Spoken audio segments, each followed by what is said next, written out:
Bonjour à toutes et à tous.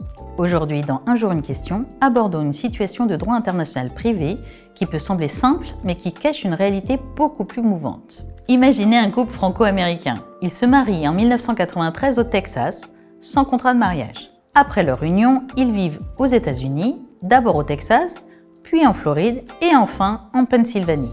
Vous vous posez alors la question: quel est leur régime matrimonial aujourd'hui? Pour y répondre, il faut se référer à la Convention de La Haye du 14 mars 1978, applicable aux mariages conclus entre 1992 et 2019. Même si les États-Unis ne l'ont pas ratifiée, cette convention s'applique de manière universelle.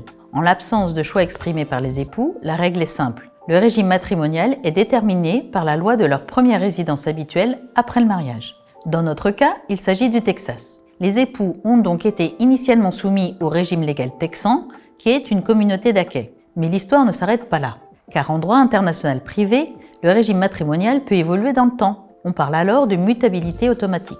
Par exemple, si les époux résident plus de 10 ans dans un autre État, la loi applicable peut changer automatiquement. Or, contrairement au Texas, la Floride et la Pennsylvanie appliquent un régime de séparation de biens.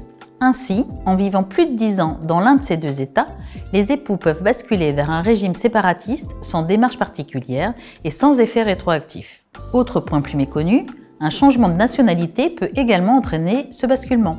Ici, lorsque l'épouse devient américaine, le couple peut automatiquement être soumis à la loi de l'État dans lequel il réside à ce moment-là, même sans y avoir vécu 10 ans.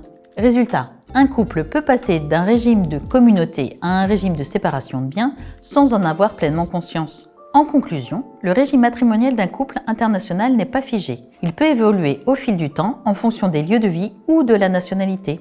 Merci de nous avoir suivis et à bientôt pour une nouvelle question dans votre programme Un jour une question.